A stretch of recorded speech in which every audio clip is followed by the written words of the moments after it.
हकीम साहब ने हमें ज्वाइन कर लिया है। पाकिस्तान वर्सेस इंडिया कल ही मैच है। अब तो जो है ना टाइम बिल्कुल ख़त्म हो चुका है। अब क्या जज्बात हैं, क्या एहसासात हैं, कहीं ना कहीं दिल में धक धक हो रहा है या हौसले बिल्कुल बुलंद है बाबर आजम की प्रेस कॉन्फ्रेंस के बाद। बिस्मिल्लाहिर्रहमानिर्रहीम। अस्सलाम वालेकुम व्यूअर्स। सबसे पहले तो मैं खुशी का इज़हार करना चाहता हूँ। आ देखें ज़रा किसमें है कितना है दम। और दूसरी बात यह कि जो प्रेस कॉन्फ्रेंस किया है बाबर आजम, मुझे बहुत खुशी हुई कि हमें ऐसा ही समझदार, इंटेलिजेंट, जीनियस कैप्टन चाहिए जो हर तरीके से स्मार्ट नज़र आता है। तो और हर टाइम वो ये दो कंट्री को मिलाता है। आप देखें कि फ़र्स्ट टाइम जब जी उसने मैसेज जो भेजा था, तो दिस शैल पास टू, कि ये मुश्किल वक्त भी गुजर जाएगा, इसी तरीके से वो उससे हाथ भी मिलाया गया। तो ये होना चाहिए। और विराट कोहली को भी मैं अप्रिशिएट करता हूँ कि उसके अंदर भी कोई कीना बुग़्ज़ इंसान है। हमें ह्यूमैनिटी होना चाहिए, इंसानियत इसी तरीके से बढ़ता है। और बाकी ये है कि धक धक करे क्या करेंगे, तो मैं तो यही बोलता हूँ, दिल दिल की आवाज़ पाकिस्तान जिंदाबाद। तो कल इंशाल्लाह ताला आपको नए रूप में नज़र आएंगे हम, और आप देखेंगे। और ये जो खुशी जो है ना, ये अरूज पे होगा इंशाल्लाह। और मैंने तो जिशान भाई को और शहरियार भाई को पहले ही से कह दिया है कि भाई, मैं तो आज ही मिठाई लेके आ रहा था, लेकिन आप लोगों ने कहा कि नहीं आज नहीं। इंशाल्लाह ताला जब हम कल जाएंगे पोर्ट ग्रीन पे, तो इंशाल्लाह ताला वहीं पर मिठाई चलेगा। उसके अलावा मैं कह रहा हूँ कि हम ये सिर्फ इंडिया से मैच नहीं जीतेंगे, ये इंशाल्लाह ताला फ़ाइनल ट्रॉफ़ी लेके आएंगे। और अभी तो हमें आज पता चला है कि भाई हम तो इंडिया इंडिया कर रहे थे, अफ़गानिस्तान आ गया। असल तो अब हमें अफ़गानिस्तान के लिए भी हमें तैयारी करना है। और इंशाल्लाह ताला कई लोग ये कह रहे हैं कि तुम तो इंडिया छोड़ो, अफ़गानिस्तान के भी उसमें नहीं हो, लेकिन हम कह रहे हैं कि इंशाल्लाह हम ट्रॉफ़ी उठाएंगे। और ये एशिया कप 2022, ये आप लिख लें, हकीम साहब का प्रेडिक्शन है कि ये ट्रॉफ़ी हम लेके आएंगे। आई थिंक हो सकता है कि शायद फाइनल में हमारे साथ कुछ हो, तो कहते हैं कि जब जिसको मंजूर हो। लेकिन इंशाल्लाह ताला, इंशाल्लाह इंशाल्लाह इंशाल्लाह ताला, कि मुझे तो पूरी उम्मीद है कि हम ये कप लेके जाएंगे। और इस मुल्क में जो है खुशी का गहवारा है, अभी तो थोड़ी से खुशी भी हमें वो करना है, क्योंकि सैलाब ज़दगान की वजह से जो है ना। लेकिन क्या करें, हर दुख और सुख को लेके चलना पड़ता है। अगर ये वक्त है तो गुज़र जाएगा, तो वो वक्त भी गुज़र जाएगा। खुशी छोटी छोटी तो पाकिस्तान में खुशी आती है, तो इन्जॉय तो करने हमारे गवर्नमेंट भी कहते हैं, और वहाँ भी बाकी हम उनके साथ हैं। ये जो जितने भी वाक़यात सैलाब ज़दगान में हैं, हम उनके साथ हैं। और इंशाअल्लाह ताला 10 विकेट नहीं तो 9 विकेट से तो हम ज़रूर जीतेंगे इंशाअल्लाह। प्लेइंग 11 क्या होनी चाहिए, पाकिस्तान को किस बॉलिंग अटैक के साथ जाना चाहिए? यार कोशिश तो यही थी प्लेइंग 11 में कि अगर शाहीन शाह अफरीदी होता, लेकिन अनफॉर्चुनेटली कोई बात नहीं, अल्लाह उसको सेहत याब करे।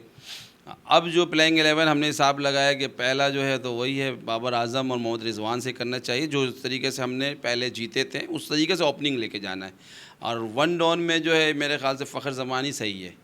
और अगर टू डाउन का आप बात कर लें कि अगर हैदर अली को खिलाया तो सही है, उसको खिला ले, या इफ्तिखार को खिलाया तो इफ्तिखार आ जाए।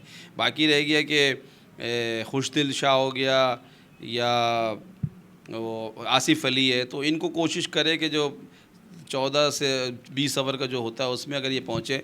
बाकी ये है कि मेरी दुआ तो पाकिस्तान टीम के लिए भी है, और मैं जो चाह रहा हूँ कि पाकिस्तान टॉस जीते। हाँ, कल टॉस इम्पोर्टेंट है, क्योंकि अगर हम टॉस जीतते हैं तो हम चेस पे जाएंगे इंशाल्लाह। हाँ, क्योंकि देखिए ये 20 ओवर का जो 2020 में जो होता है ये लिमिटेड होता है।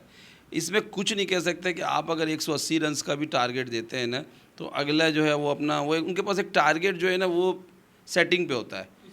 तो उस हिसाब से वो चलते हैं कि यार हमें 9 के एवरेज लेना है, 10 के एवरेज लेना है, ये लेके उस किस सिस्टम से खेलना है, तरीक़ेकार से खेलना है, वो करके वो कर लेते हैं। और देखा जब बॉलर के पास बहुत वो मुश्किल हो जाता है, क्योंकि बैट्समैन तो ये होता है ना कि अगर उसने पीछे पावर प्ले 6 ओवर या 4 ओवर, 6 ओवर होता है मेरे ख्याल से, तो 6 ओवर में वो खींच लेता है।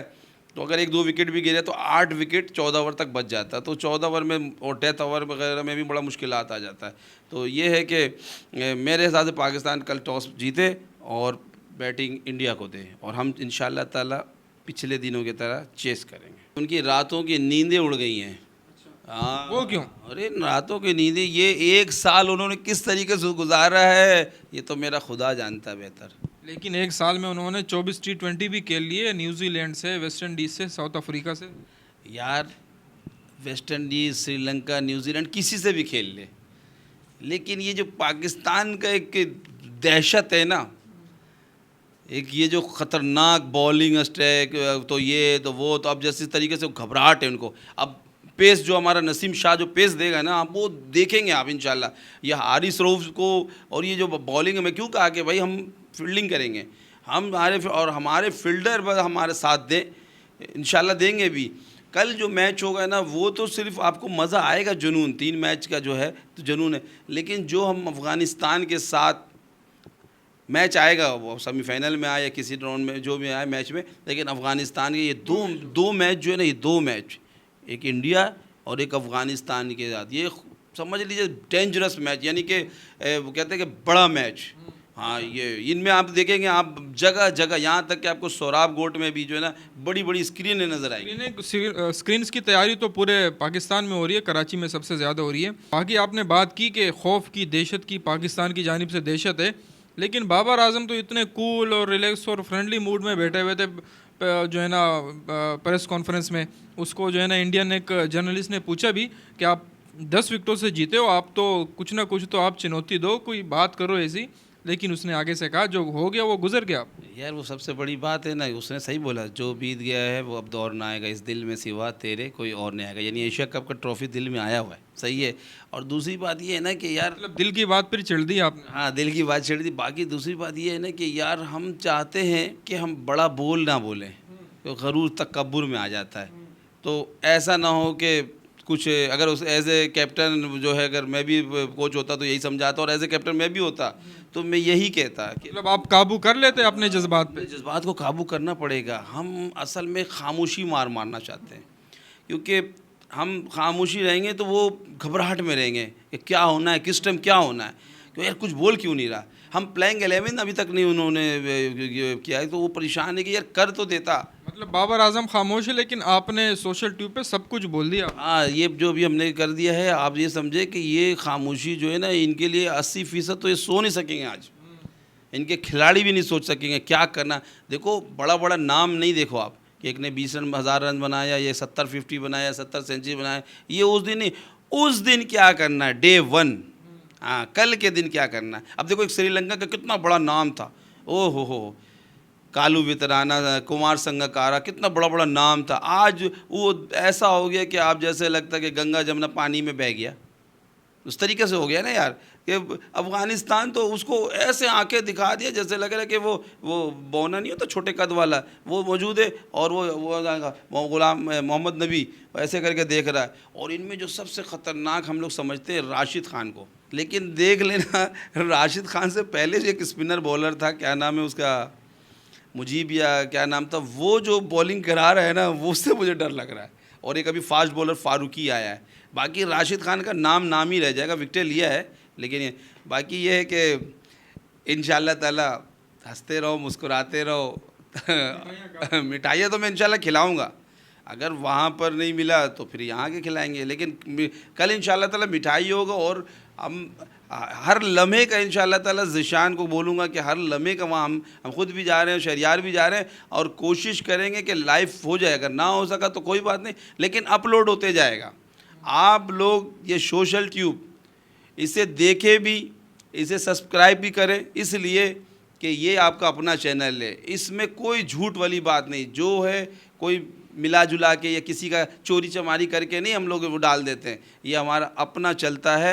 और ज़िशान भाई को ने बड़ी मेहनत से अल्लाह ताला इनके काविशों को कामयाब करे। इन्होंने ख़ुद कहा है कि मैं कल जितना हो सकेगा अपलोड करेंगे। अब हम लोग जो इतनी मेहनत कर रहे हैं, हमारे टीम वर्क का नतीजा। इसी तरह पाकिस्तान भी टीम वर्क से जीतेगा, तो जितना टीम वर्क हम कर रहे हैं, आप कभी व्यूअर्स देखना ज़रूरी है, तो आप देखेंगे तो हमें हौसला मिलेगा। और दूसरी बात ये मैं बोलना चाहता हूँ कि देखें, और कोई जो होते हैं वो मक्खन मलाई मिलाते हैं, मिला के बटर वटर की तरह कि आ जाओ खा लो, ये कर लो, वो झूठ पर मबनी है। हम यकीन करो रियल फैक्ट ओरिजिनल, यानी जो हम हैं वो आपको सामने ला के दे रहे हैं। दूसरी बात, हम सबके रिस्पेक्ट करते हैं। हम ये नहीं कि बदतमीज़ी हमारे आप चैनल में, ना हमें बदतमीज़ी में देखेंगे, ना शहरियार को, ना ज़ीशान को, यहाँ तक कि पब्लिक रिएक्शन में भी आपको कुछ नज़र नहीं आएगा। अच्छा ये देखें कि आपको पाकिस्तान मीडिया की तरफ से जो ज़्यादा मक्खन मलाई मिलाए, जो ज़्यादा मक्खन मलाई लगाए आपको, तो समझो वो आपको बेवकूफ़ बना रहा है। क्या आप बेवकूफ़ बनना पसंद करेंगे? थोड़ा सा सोचें यार, अल्लाह पाक ने आपको अक्ल सलीम अता फरमाया है। और दूसरी बात देखें कि ये नेचुरल है कि भाई अगर वो पाकिस्तान के अंदर है तो लाजमी वो इंडिया को चैलेंज देगा, और अगर वो इंडियन है तो पाकिस्तान को चैलेंज देगा। आप लोग जितने भी फैंस हैं, एक ही रिक्वेस्ट है हमारे कि आप दूसरे पाकिस्तान मीडिया के जो बेवकूफ़ बनाए वाला जो वीडियो है उनको ना देखें, क्योंकि उसको देख के क्या करेंगे आप। बाकी ये है कि जो ओरिजिनल कंटेंट बनाता है आप उन्हें देखें। जो मक्खन मलाई आपको लगा रहे हैं ना बटर में, तो आप उनको ना देखें, क्योंकि उनको देखना बेवकूफ़ाना हरकत करने के बराबर है।